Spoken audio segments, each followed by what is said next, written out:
ഇത്രയും സപ്ലിമെൻ്ററി ലിസ്റ്റിന് ശേഷം first main ലിസ്റ്റിലെ ഫസ്റ്റ് റാങ്ക് എന്ന് പറഞ്ഞപ്പോൾ ഭയങ്കര സന്തോഷം. കരയണോ ചിരിക്കണോ ഭയങ്കരമായിട്ട് ആ ജോലി കിട്ടുമോ ഇല്ലയോ ഉള്ളതിനേക്കാളും എൻ്റെ ഫസ്റ്റ് മെയിൻ ലിസ്റ്റ് എന്നുള്ള സന്തോഷമായിരുന്നു. നമ്മളിപ്പോൾ ക്ലാസ്സിൽ കിട്ടുന്ന നോട്ട്സിന് പുറമെ നമുക്ക് ആ പഠിച്ച സബ്ജക്റ്റ് ഒന്നുകൂടെ തറവാനായിട്ട് സിവിലിയൻസിൽ നിന്ന് തന്നെ പഠിച്ചു കഴിഞ്ഞാൽ മെയിൻ ലിസ്റ്റിൽ കയറി കഴിഞ്ഞാൽ ഒരു 3 വർഷത്തിനുള്ളിൽ ഉറപ്പായും ജോലി കിട്ടും എന്ന് നമുക്കൊരു കോൺഫിഡൻസ് കൂടി പഠിക്കാൻ പറ്റുന്ന ഒരു വർഷമാണ് 2025 എന്ന് പറയുന്നത്. ലൈഫിൽ ഒരാളെ മീറ്റ് ചെയ്തു, അപ്പം അത് വീട്ടിൽ നമ്മൾ പ്രസൻറ്റ് ചെയ്തു, നമുക്കൊരാളെ ഇഷ്ടമാണെന്ന് പറഞ്ഞു. പക്ഷെ വീട്ടിൽ നിന്ന് തീരെ സപ്പോർട്ടില്ലാതെ മുന്നോട്ട് പോയില്ല. വീട്ടിൽ ആരെയും ഫേസ് ചെയ്യാൻ പറ്റാത്തൊരു സിറ്റുവേഷനിലാണ്.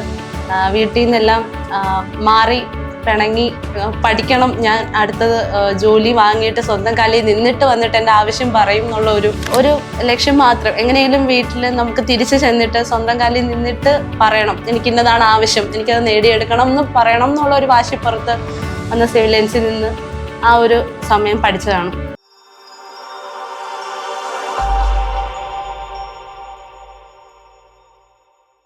ഹലോ, എൻ്റെ പേര് വൈശാഖി. എൻ്റെ വീട് കൊല്ലമാണ്. ഞാൻ പഠിച്ചത് MES institute of technology and management ചാത്തന്നൂരാണ്.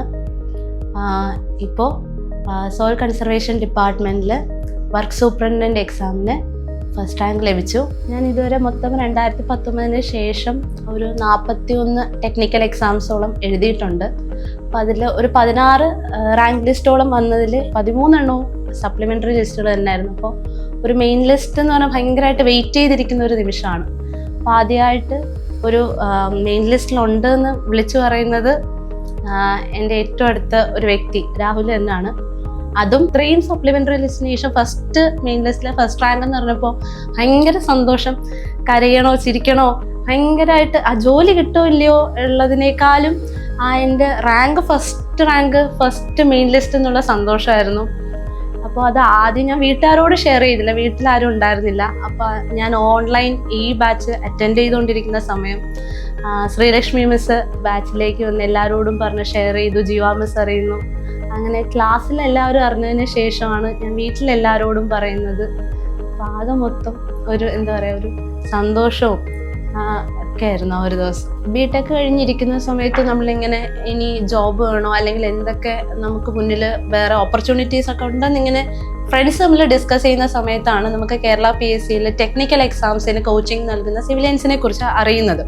അപ്പോൾ അന്നോട്ടെ സിവിലിയൻസിനെ കുറിച്ച് ഞങ്ങളുടെ കൂടെയുള്ളവർ ജോയിൻ ചെയ്തതായിട്ടും സീനിയേഴ്സ് ജോയിൻ ചെയ്തതായിട്ടും കേട്ടറിവുണ്ടായിരുന്നു. പിന്നെ ഇങ്ങനെ അപ്രന്റീസ്ഷിപ്പ് ജോലി ആയാലും ചെറിയ ചെറിയ വർക്കുകളൊക്കെ ചെയ്ത് നമുക്ക് എക്സാംസിൽ നല്ല രീതിയിൽ പെർഫോം ചെയ്യാതെ വന്നപ്പോൾ ജോബ് നിർത്തി വെച്ചിട്ട് കാര്യമായിട്ട് PSC എക്സാംസ് ഫോക്കസ് ചെയ്യണം എന്ന് തീരുമാനിച്ചപ്പോൾ സിവിലിയൻസിലേക്ക് തന്നെ എത്തണം എന്ന് തീരുമാനിച്ചു. അങ്ങനെയാണ് 2023 ജൂലൈ ബാച്ചിൽ ഓവർസിയർ ബാച്ചിലേക്ക് ജോയിൻ ചെയ്യുന്നത്.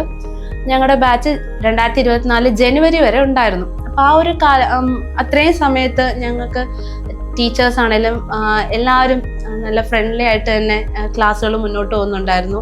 അതോടൊപ്പം തന്നെ ഇപ്പോൾ എല്ലാ സിലബസും ഇപ്പോൾ first grade, second grade, third grade ലെവലുള്ള ഓവർസിയറിന് ആവശ്യമായിട്ടുള്ള കംപ്ലീറ്റ് സിലബസും ഉൾക്കൊള്ളുന്ന രീതിയിലായിരുന്നു ഞങ്ങളുടെ ബാച്ചസ് മുന്നോട്ട് പോയിക്കൊണ്ടിരുന്നത്.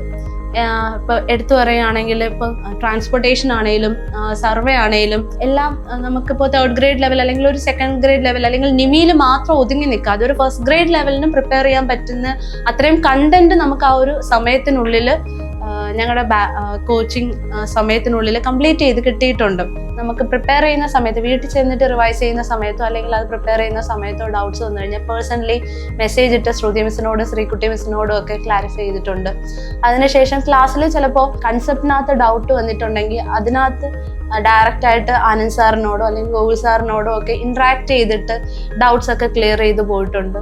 പിന്നെ മാക്സിമം നമുക്ക് മോട്ടിവേഷനൊക്കെ ലാക്ക് ആവുന്നു എന്ന് തോന്നുന്ന സമയത്ത് ജീവ മിസ്സിനോടൊക്കെ പറഞ്ഞു കഴിഞ്ഞാൽ ക്ലാസ്സിൽ തന്നെ നമുക്ക് കുറച്ചും കൂടെ എനർജറ്റിക് ആയിട്ട് മുന്നോട്ട് പോകാനുള്ള ടിപ്സും ഒക്കെ ക്ലാസ്സിൽ തന്നെ കിട്ടിയിട്ടുണ്ട്. അതുകൊണ്ട് ഡയറക്റ്റ് ബാച്ചിൽ ഇരിക്കുന്ന സമയത്ത് പഠിച്ചു പോകുക എന്ന് പറയുന്ന ഒരു ബുദ്ധിമുട്ടായിട്ട് തോന്നിയിട്ടില്ല.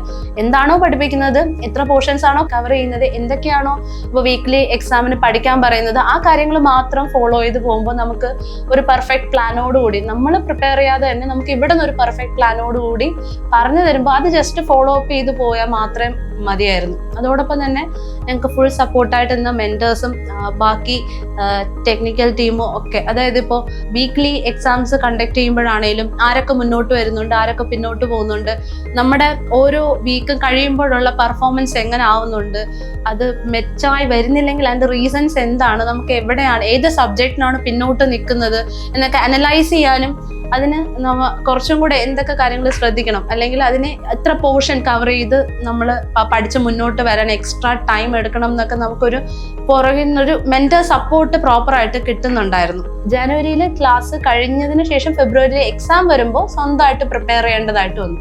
അപ്പം ആ സമയത്ത് എക്സ്ട്രാ നോക്കേണ്ടി വന്നതാണ് നിമി. അപ്പം അതിൽ നിന്നുള്ള എക്സ്ട്രാ പോയിന്റ്സ് കറക്റ്റ് ആണോ ഇല്ലയോ എന്ന് നമുക്ക് ഡൗട്ട്സ് തോന്നുന്ന പോയിന്റ്സ് ഉണ്ടെങ്കിൽ മിസ്സുമാരോട് ഇവിടുന്ന് പോയ ശേഷവും മിസ്സുമാരോട് കോണ്ടാക്ട് വെച്ച് അവരോട് ചോദിച്ചിട്ട് ക്ലിയർ ചെയ്ത് നോട്ട് ചെയ്തിട്ടുണ്ട്. പിന്നെ പ്രീവിയസ് ഇയർ ക്വസ്റ്റ്യൻ ബാങ്ക് വാങ്ങിയിട്ടുണ്ടായിരുന്നു. അപ്പോൾ അതിനകത്ത് ഉള്ള ആൻസേഴ്സ് ഒക്കെ ചിലത് നമുക്ക് ഡൗട്ട്സ് തോന്നുന്നുണ്ടെങ്കിലും അതും ഇതുപോലെ ചിലപ്പോൾ ഫ്രണ്ട്സിനോട് ചോദിക്കും, നമ്മുടെ ക്ലാസ് ഗ്രൂപ്പിൽ വാട്സപ്പ് ഗ്രൂപ്പിൽ ചോദിക്കും, അല്ലെങ്കിൽ മിസ്സുമാരോട് തന്നെ ചോദിച്ചിട്ടൊക്കെ പ്രീവിയസ് ഇയർ ക്വസ്റ്റ്യൻസ് ചെയ്തിട്ടുണ്ടായിരുന്നു. പിന്നെ ഷോർട്ട് നോട്ട്സ് എന്ന് പറയുന്നത് ഈ നിമിയിൽ നിന്നൊക്കെ കിട്ടുന്ന എക്സ്ട്രാ പോയിന്റ്സ് ഒക്കെ ഷോർട്ട് നോട്ട്സ് ആയിട്ട് എഴുതി അത് റിവൈസ് ചെയ്യാൻ ശ്രമിച്ചിട്ടുണ്ട്. പിന്നെ സിലബസ് ഓറിയന്റഡ് ആയിട്ട് തന്നെ ആ ഒരു എക്സാമിനെ ഫോക്കസ് ചെയ്ത് 1 month പ്രിപ്പയർ ചെയ്യും. നമ്മളിപ്പോൾ ക്ലാസ്സിൽ കിട്ടുന്ന നോട്ട്സിന് പുറമെ നമുക്ക് ആ പഠിച്ച സബ്ജക്റ്റ് ഒന്നുകൂടെ തറവാനായിട്ട് സിവിലിയൻസിൽ നിന്ന് തന്നെ MCQ ബുക്ക് നമുക്ക് വാങ്ങാൻ അവൈലബിൾ ആയിരുന്നു. അപ്പോൾ ഒരു ദിവസം നമ്മളൊരു ടോപ്പിക്ക് പഠിച്ചു കഴിഞ്ഞാൽ വൈകിട്ട് നമ്മൾ വന്ന് MCQയിൽ ആ ഒരു ടോപ്പിക്ക് റെഫർ ചെയ്യുമ്പോൾ അതിന് കറസ്പോണ്ടിങ് ആയിട്ട് ഒരു 100-150 ക്വസ്റ്റ്യൻസ് ഉണ്ടാവും. അപ്പോൾ സിവിലിയൻസിൻ്റെ MCQ നോക്കി ആ ഒരു ടോപ്പിക്കും കൂടെ പഠിച്ചു കഴിയുമ്പോൾ പിന്നെ നമുക്ക് ഒരുവിധം മനസ്സിലിരിക്കുന്ന രീതിയിലേക്കാവും. പിന്നെ ഡെയിലി ഒരു പ്രീവിയസ് ഇയർ ക്വസ്റ്റ്യൻ വീതം ചെയ്യണം. പ്രീവിയസ് ഇയർ ക്വസ്റ്റ്യൻസ് ചെയ്യാൻ ഏറ്റവും എളുപ്പ വഴി എന്ന് പറഞ്ഞാൽ സിവിലിയൻസിൻ്റെ പ്രീവിയസ് ഇയർ ക്വസ്റ്റ്യൻ ബുക്ക്ലെറ്റ് ഉണ്ട്. അപ്പോൾ അത് വാങ്ങി വെക്കുമ്പോൾ ഡെയിലി അതിൽ നിന്ന് ഒരു ക്വസ്റ്റ്യൻസ് വീതം ചെയ്ത് നോക്കിയിട്ടുണ്ടായിരുന്നു. പിന്നെ എക്സാം അടുക്കുന്ന സമയത്താണെങ്കിലും നമുക്ക് പെട്ടെന്നൊന്ന് റിവൈസ് ചെയ്തിട്ട് പോകാൻ സിവിലിയൻസിൻ്റെ ക്വിക്ക് റിവിഷൻ സീരീസ് ബുക്ക് അതും റെഫർ ചെയ്തിട്ടുണ്ടായിരുന്നു. പഠിച്ചിറങ്ങിയ സമയം തൊട്ട് തന്നെ നമ്മൾ PSC എക്സാംസ് ഒക്കെ അറ്റൻഡ് ചെയ്യുന്നുണ്ടായിരുന്നു. പക്ഷെ ഒന്നും അങ്ങോട്ട് സീരിയസ് ആയിട്ട് ഇപ്പോൾ ഒരു എക്സാമിൽ മാർക്ക് കുറഞ്ഞു കഴിഞ്ഞാൽ അതെന്താണെന്ന് ചിന്തിക്കുക, അല്ലെങ്കിൽ അടുത്തൊരു എക്സാം കുറച്ചും കൂടെ കാര്യമായിട്ട് എടുക്കുക. പഠിച്ചുകൊണ്ടിരുന്ന സംഭവം തന്നെ ജസ്റ്റ് അടുത്ത എക്സാമിൽ റിപ്പീറ്റ് ചെയ്ത് പോകാമെന്നല്ലാതെ ഒരു ലക്ഷ്യമോ അല്ലെങ്കിൽ എനിക്ക് അടുത്തൊരു എക്സാം വേണം എന്ന് പറഞ്ഞ് ഞാൻ ഈ ഒരു എക്സാമിന് മുന്നേ വരെ കണ്ടിട്ടില്ല. പക്ഷെ ഒരു പോയിന്റ് എത്തിയപ്പോൾ നമുക്ക് അതൊരു ആവശ്യമായിട്ട് വന്നു, അല്ലെങ്കിൽ അതൊരു അത്യാവശ്യമായിട്ട് വന്നു. ലൈഫിൽ ഒരാളെ മീറ്റ് ചെയ്തു, അപ്പം അത് വീട്ടിൽ നമ്മൾ പ്രസന്റ് ചെയ്തു, നമുക്കൊരാളെ ഇഷ്ടമാണെന്ന് പറഞ്ഞു. പക്ഷെ വീട്ടിൽ നിന്ന് തീരെ സപ്പോർട്ട് ഇല്ലാതെ മുന്നോട്ട് പോയില്ല. വീട്ടിൽ ആരെയും ഫേസ് ചെയ്യാൻ പറ്റാത്തൊരു സിറ്റുവേഷനിലാണ് വീട്ടിൽ നിന്നെല്ലാം മാറി പിണങ്ങി പഠിക്കണം, ഞാൻ അടുത്തത് ജോലി വാങ്ങിയിട്ട് സ്വന്തം കാലിൽ നിന്നിട്ട് വന്നിട്ട് എൻ്റെ ആവശ്യം പറയും എന്നുള്ള ഒരു മോട്ടിവേഷനിൽ സിവിലിയൻസിലേക്ക് വന്നത്. വീട്ടില് പപ്പയോടൊക്കെ പറഞ്ഞു എനിക്ക് സിവിലിയൻസിൽ ജോയിൻ ചെയ്യണം, ഹോസ്റ്റലിൽ നിൽക്കണം എന്ന് പറഞ്ഞപ്പോൾ പപ്പ കൊണ്ടാക്കാൻ പോലും റെഡി ആയിട്ടില്ല. പിന്നെ വന്നു ഇവിടെ ഹോസ്റ്റലിൽ നിന്നിട്ട് അതുവരെ എന്താ പറയുക, ഇങ്ങനെ ജോലിക്കൊക്കെ പോയി കൂട്ടി വെച്ച് സ്വന്തം എമൗണ്ട് വെച്ചിട്ട് ഒരു ലക്ഷ്യം മാത്രം, എങ്ങനെയെങ്കിലും വീട്ടിൽ നമുക്ക് തിരിച്ചു ചെന്നിട്ട് സ്വന്തം കാലിൽ നിന്നിട്ട് പറയണം എനിക്ക് ഇന്നതാണ് ആവശ്യം, എനിക്കത് നേടിയെടുക്കണം എന്ന് പറയണം എന്നുള്ള ഒരു വാശിപ്പുറത്ത് വന്ന സിവിലിയൻസിൽ നിന്ന് ആ ഒരു സമയം പഠിച്ചതാണ്. അതിനുശേഷം വന്ന ഫസ്റ്റ് എക്സാം ആയിരുന്നു. ജനുവരിയിൽ ക്ലാസ് കഴിയുന്നു, ഫെബ്രുവരിയിൽ എക്സാം, അതും പാലക്കാട് ജില്ലയിൽ. അപ്പം എനിക്ക് ഒരു കമ്മിറ്റ്മെന്റ് ഉള്ളതും പാലക്കാട് ജില്ലയിലേക്കാണ്. അപ്പോൾ എൻ്റെ എക്സാം നടക്കാൻ പോകുന്നതും പാലക്കാട് ജില്ലയിലേക്കാണ്. അപ്പോൾ മാക്സിമം ഇടാവുന്ന എഫേർട്ട് എല്ലാം ഇട്ടിട്ടാണ് ആ ഒരു മാസം പ്രിപ്പയർ ചെയ്തത്. മാക്സിമം നല്ല രീതിക്ക് തന്നെ നോട്ട്സ് ആണെങ്കിലും റിവിഷൻ ആണെങ്കിലും ഒക്കെ കൊണ്ടുപോയി പ്രിപ്പയർ ചെയ്തു. ഒരു വർഷം ആവുന്നതിന് മുന്നേ തന്നെ റാങ്ക് ലിസ്റ്റും വന്നു, ഫസ്റ്റ് റാങ്കും കിട്ടി.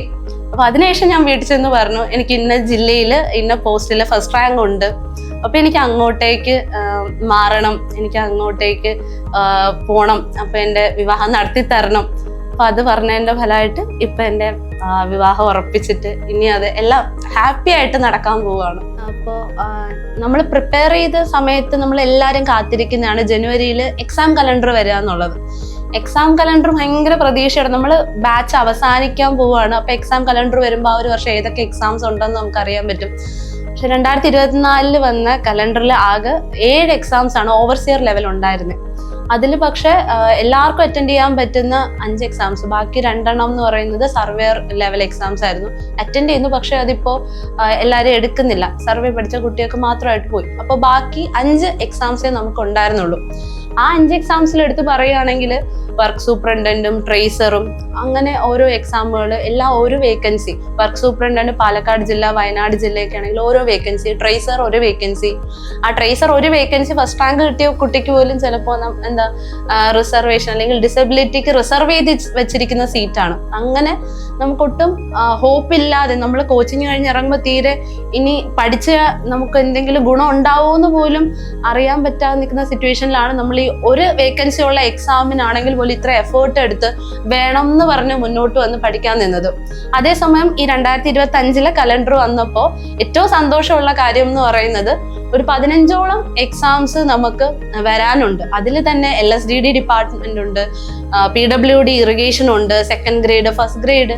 അപ്പം ബൾക്കായിട്ടുള്ള വേക്കൻസീസും അത്രയും നമുക്ക് പഠിച്ചു കഴിഞ്ഞാൽ മെയിൻ ലിസ്റ്റിൽ കയറി കഴിഞ്ഞാൽ ഒരു 3 വർഷത്തിനുള്ളിൽ ഉറപ്പായും ജോലി കിട്ടും എന്ന് നമുക്കൊരു കോൺഫിഡൻസ് കൂടി പഠിക്കാൻ പറ്റുന്ന ഒരു വർഷമാണ് 2025 എന്ന് പറയുന്നത്. ഒരു വേക്കൻസിക്ക് വേണ്ടി പഠിച്ചിട്ട് ഫസ്റ്റ് റാങ്ക് കിട്ടി, ഇപ്പൊ അഡ്വൈസ് വരെ വാങ്ങാമെങ്കിൽ ഇത്രയും വേക്കൻസി ഉള്ള ഒരു 15 എക്സാമുകൾ മുന്നിൽ കണ്ടുകൊണ്ട് പഠിച്ചു കഴിഞ്ഞാൽ ഉറപ്പായിട്ടും നമുക്ക് ഒരു ജോലി 2025 നമുക്ക് ഉറപ്പ് പറയാൻ പറ്റും. Start your preparations for engineering competitive exams from top educators. Learn from the best.